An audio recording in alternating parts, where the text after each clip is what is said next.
Hello and what's up mga kapitbahay, welcome back na naman dito sa channel natin. Dahil uwian na, mayroon tayong sasagutin ng isang katanungan ng subscriber natin. Ito, ang katanungan po niya is, Boss, paano ba kapag sinasabing public IP address? Ayan, first year student lang po. Thank you.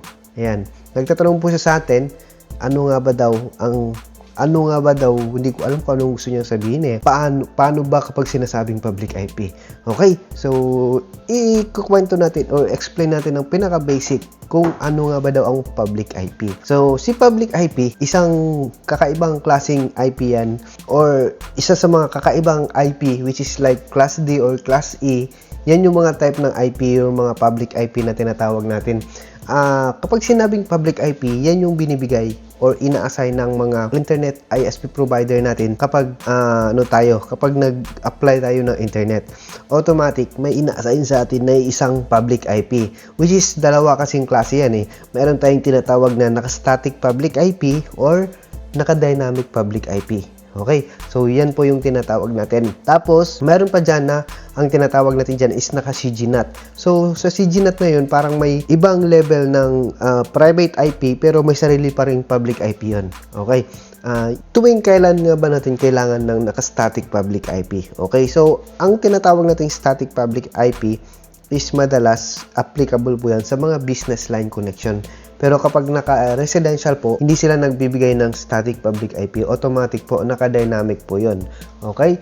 Kapag naka-business ka, automatic, kailangan mo ng static public IP kapag meron kang mga services na need mo i-access outside or outside of your network. Kaya kunwari, nasa Davao ka, nasa ibang bansa ka, pwede mo siyang i-access through public IP basta i-configure mo lang siya doon sa router mo or sa firewall mo. Yan po yung sinasabi natin na naka-static public IP. Pero kunwari, naka-residential ka, hindi mo naman kailangan ng static public IP. Kunwari, meron kang sa bahay na server na gusto mong ma-access sa labas, pwede mo siyang itawag sa ISP provider mo para magpa-static public IP ka, pero may additional bayad po yun. Okay? Kaya ang ginagawa natin kapag gusto nating ma-access yung mga server natin sa bahay, may sineset up tayo ng mga VPN server. Mga free na VPN server para ma-access natin. Okay? Ano nga ba ang purpose ng isang public IP? So, si public IP, binibigay yan ni ISP provider natin para, yun yung parang yun yung parang pinaka-allowed para kunwari dito sa natin sa office, may messenger tayo. Parang si public IP, yun yung allowed na messenger na pwedeng pumunta sa iba-ibang bansa para maghatid ng data mo, para maghatid tsaka magbalik ng data mo papunta sa iyo, papunta sa private mo or sa private company mo para may access ka. Sila yung allowed, okay? So, paano nga ba nag-work yun? Kunwari, sa bahay or sa office, nag-browse ka ng internet, automatic, yung local IP address mo from PC mo papunta sa router mo, isi-send niya yung data papunta doon, tapos pagdating doon sa router mo, i-convert niya or papapuntahin niya ron sa public IP para si public IP yung magdadala kung access mo yung YouTube. So, saan ba yung server ng YouTube? Diba sa ibang bansa or sa ibang lugar. So, siya yung magdadala ng request mo papunta doon, kukunin niya tapos ibabalik sa'yo. Okay? So, ganun po yung purpose ni public IP. Ayan. Tapos, mayroon tayong sinasabi na kapag nag-apply ka sa internet or mag-apply ka ng business sa internet, sasabihin nila, Sir, anong subnet ba or ilang public IP ang kailangan mong gamitin?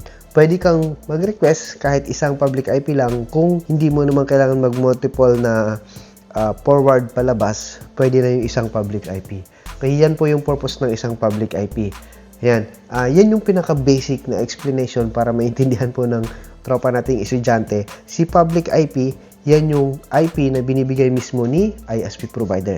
Okay? Magkaiba po sila doon sa local IP. Like for example, yung IP na nakukuha ng PC mo, yung IP ng router mo, yan yung mga local IP. Pero kunyari, mag-browse ka ng internet or magsisend ka ng email, automatic, kay public IP yan dadaan para siya yung parang messenger na allowed kahit saan pumunta. Okay? Send ka ng email through your PC, isi-send yung local IP papunta dun sa router mo, tapos isi-send ni public IP papunta dun sa ISP provider mo, tapos isisend niya papunta dun sa Google or papunta sa YouTube, tapos kukunin niya yung mga data information, ibabalik nila, ibibigay nila dun kay public IP mo, tapos ibibigay na nila dun ulit sa local IP mo. Kaya na-access mo yung YouTube at Google. So, ganun ka-specific ang explanation kung ano ang public IP. Okay? Yan. So, pasensya na, no? Dyan po sa mga tropa nating IT na expert na, skip the video. Ito para to doon sa baguhan nating tropang IT na nag-aaral pa lang na gusto malaman kung ano nga ba ang public IP. Okay? So, dyan po sa mga nagtatanong, kapag naka-office ka ba, kailangan mo ba talaga ng public IP? Yun. Hindi mo naman kailangan kung wala ka namang ipo-forward ng mga services mo sa labas. Okay? Kasi kapag yung public IP mo is dynamic, kunwari, naka-business line ka, tapos nag-forward ka, tapos naka-dynamic ka pala, yun.